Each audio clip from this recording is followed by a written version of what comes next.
Welcome. This is the second session in the other half.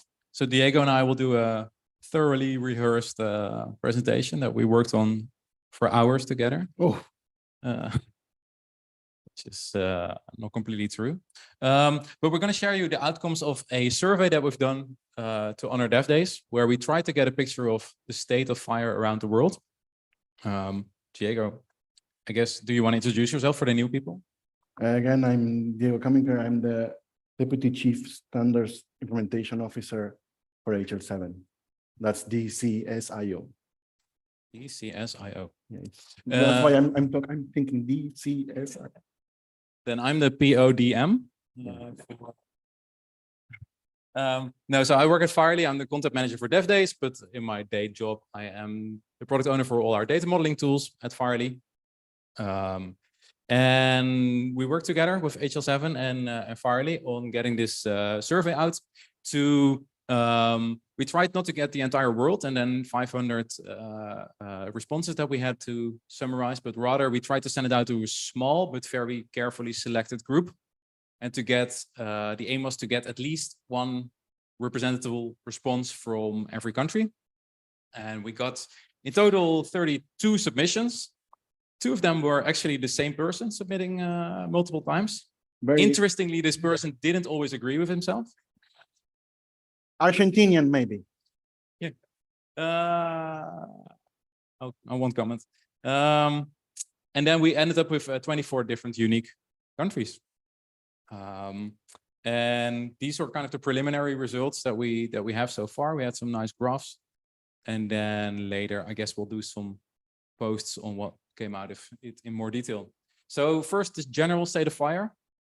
Diego, do you want to take us through what's happening, or maybe you can reflect on it? I'll introduce the the usual suspects are using it, like the Western countries and US, Western Europe, and US and Canada and Australia. Yeah. So all the colors are indeed countries that responded at all. And in this case, it's the question, basically just the rough answer, where's FHIR right now in your country? Where does it stand? So from red to green. This doesn't mean that other countries don't use FHIR. No, just they were too busy using FHIR to fill in the survey. So I think Chile here is doing really well. Yeah, the trend in Latin America is was a lot stronger this year, so maybe you have these answers because there are a lot of noise there. Indeed, this is the main surprising. Indeed, you expect the kind of Western part, but there's also indeed other more Eastern European coming up, and some more Asia. That's good. And then, so this is where it is now, but then the next question was, where do you think that it's going in the coming years? And people are substantially more positive about that. I think it was from a strong decline to a strong increase, and most people see at least a moderate increase or a strong increase. And this is what we get when we overlay those two. That's here. It's not being used to, it's the main standard. Well, then we're here kind of on a bell curve, but definitely there's a strong increase expected by these people. Then the next section was about regulation. So what's the regulation that's driving FHIR adoption in your country? And the first question was very general. Is there any regulation in place that prescribes the use of standards in electronic health data? Yes. And then poor Graham, there's no regulation. There you have. Yeah, that's good. That's good. You don't need regulation. You're self-motivated. And that's any, and then the next question. On the other hand, my own experience is maybe there's regulation, but no one gives I don't know the word in English, something about it. Sometimes it also happens. Yeah. This is the same thing, like many people, many countries have something in place. So when you see these graphs, this is always number of countries. It's harmonized per country. At least attempt to. The next question was, does it also mention FHIR? And the colors are very opinionated, of course, but yeah, green, yes, FHIR is mandated, being advised. No, it's not mentioned, or I said no to the previous question, or I just don't know. Yeah, so we see it's mandated in the US, of course. And this is Thailand. But also many places not. Reflection. I think that some places that says no, it should be a yes, and some places that it says yes, should be a no, but regulation is very complex. Yeah. So I know that Brazil is using FHIR for COVID results, and that was regulated. Yeah. So it's not a no. No. Interesting. So it is mentioned. Yeah. I guess the question, we asked them to name one specific standard. The problem is sometimes the regulation says you should have a standard API. And then when that's the law, and then the specific implementation of that is using FHIR. Yeah. So maybe the regulation doesn't mention FHIR specifically because they can't, but then they use FHIR. Nice. I think this question is kind of getting to your point, like, should it be regulated? Should you be using the carrot or the stick? And this is, so on the one hand, it's the question, are there fines imposed if you don't meet it before the deadline? The other one is, are there funds to get you to the finish line? I would say funding to get people there is clearly more popular than... What I've seen is first funds, then fines. Yeah, which seems like a... Funds to make you get there, and fines if you are not getting there. Yeah. For the front runners, you do fine, for you do funds, and then chase the last ones over the threshold. These are some of the regulations that were mentioned. And in this case, it's specifically filtered on, are there deadlines involved? Not only FHIR related. So this is already Estonia already had some deadlines, not specifically FHIR. US also passed some deadlines that did mandate FHIR. Germany, some important deadlines coming up, both with ESIC actually having deadlines and also non-FHIR related. And then these are all not specifically mentioning FHIR, but still Cyprus, Chile, Colombia have regulations coming up around health data exchange. And then the Netherlands also, and Europe by extension, has regulations coming up, and they've made some big changes, decisions both in the Netherlands and in Europe to use FHIR everywhere, even where you already have some other standard in place. Different view on the same kind of data. All kind of regulations then separate from deadlines, but that either advise or mandate FHIR. So which ones did you mention shouldn't? No, I think that this is more precise and it's changing all the time. So for instance, in Argentina, we will have another law in the next maybe 6 months to 8 months mandating e-prescription using, it's not that there yet, but so in each country, the things are changing rapidly. I think Colombia is also changing. I don't know all the countries, but the countries I know, they are changing rapidly. So you think this list is going to grow quickly? This list will grow in the next at least 6 months. Okay. Yeah. So that was the little part about regulation. Then the third big part. Hey, there's a waiting room still.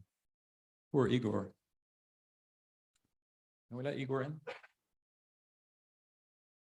Rich? Rich, you got Igor? Okay, well. Welcome, Igor. Yeah. So this is about national standard development. Does anyone do it? And what are they doing? First question. Any national standards organization in your jurisdiction? Pretty popular to have some. Then the next question, is there a national FHIR data model? There's a few people saying no. But mostly it seems to be either under development, being used for a limited set of use cases, or already widely used. This is of course a subset, but and then besides that national data model, if you have one, are there other FHIR standards being developed for more specific use cases? Yes, a few. Yes, many. So also going more deeper than just a national data model. And then the last question, are these two actually linked to each other? So do those specific use cases generally derive from that national data model? And in most cases, that is the case, or at least some of them. Should. Yeah, you would hope so, at least in general. I think after this is also a very interesting session led by Isaac and Sheridan, looking at patterns for how should this work in a country. Should you indeed have one national standard and multiple derived standards, and how does that relate to those international standards, IPA, IPS, or like a European lab standard? How should it work together? So I think that's really interesting for this interplay.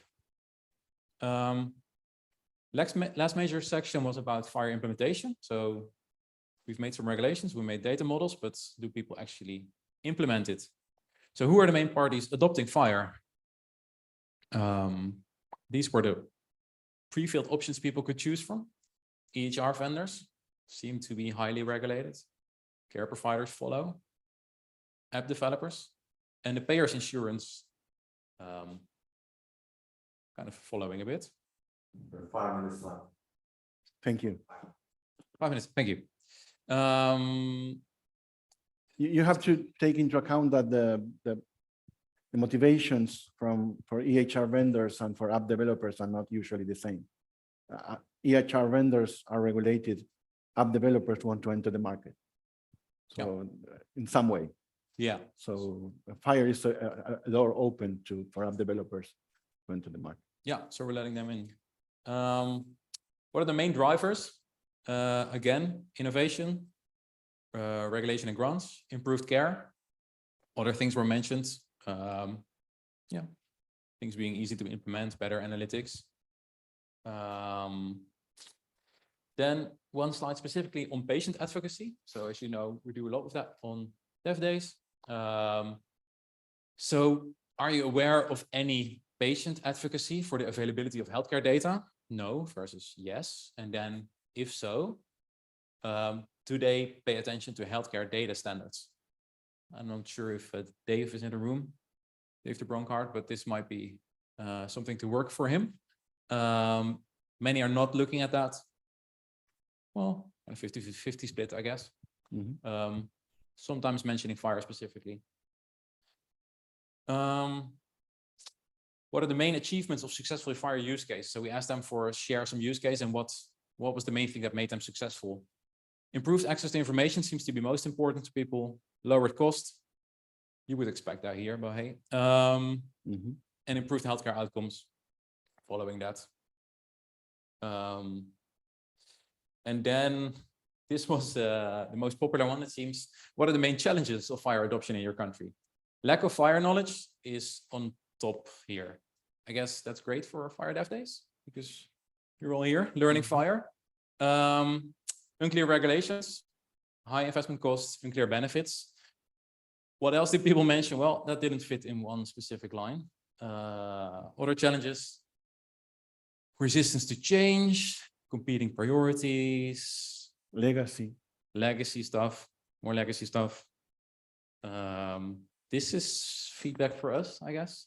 Inconsistent use of FHIR by different organizations. That's usually because we arrive late. So they start to use it and then we say, okay, this is how you use, we are already using it. What are you telling me? Yeah. So it's very difficult to change that. So we need to tell them. But it makes me happy anyway. Nice. Lack of experienced implementers. This will be you. Good. And then final thoughts. Just want to thank everyone who took the time to fill out this questionnaire. These are just the people who were okay with mentioning names. There's a few more. So thank you very much for the introduction. This was the first iteration that we did of this survey. We hope to improve on it next year. So any feedback is very welcome. I think that's all we had. And we are on time.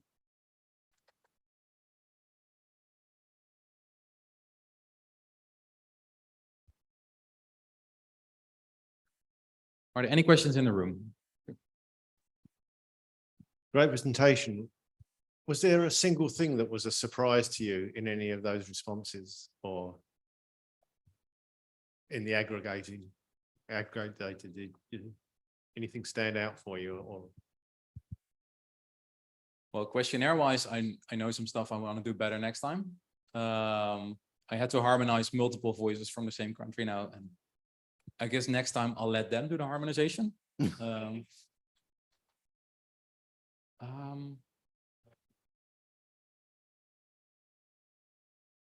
I was very happy with that high response from South America. That was, well, you would have. No, it didn't very aware surprise of this. me. No. Anyway, I'm very pessimistic usually, and the wish is not the same as the actual implementation. Mhm. So we want to implement a lot, but we are not there yet. And maybe it's in regulation, but regulation needs a lot of money on the table to make people do what you want them to do. If they will not do it, if they don't have the money, even if you mandate them. So that's at least my experience in implementation. So it's green, but it will take a lot to get there. Right. I think it's more aspirational than real life. But that happens usually in our field. We create the AG, and then from the AG to the actual data being exchanged, it's not 1 month. Here and over here.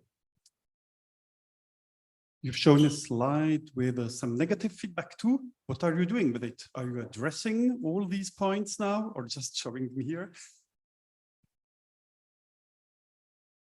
We'll try, yes. I have a microphone. Yeah, I think for me as FHIR, I would just look at it and see where we can improve. But I think as a FHIR community, Yeah. which is not just us, but that is us, I guess, we should all take it together. But I'm not sure if you have any specific plans on. Yeah, some plans in specific in education are in maybe in getting best practices to everyone.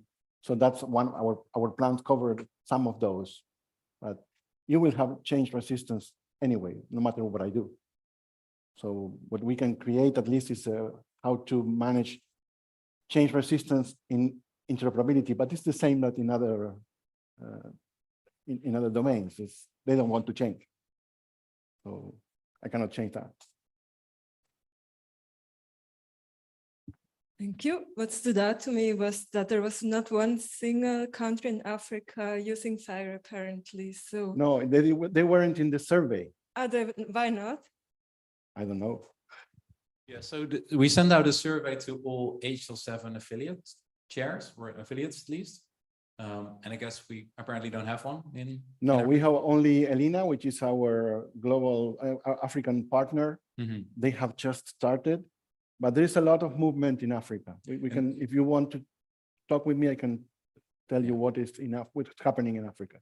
Yeah, so we took the HL7 affiliates, and then on top of that, I reached out to all the national implementers I knew, like who work on Simplifier, for example. And I sadly don't know any in Africa. I think that's all we have time for. Yeah, they did it this. They gave me the signal. Yeah. Yeah. Thank you very much. Thank you.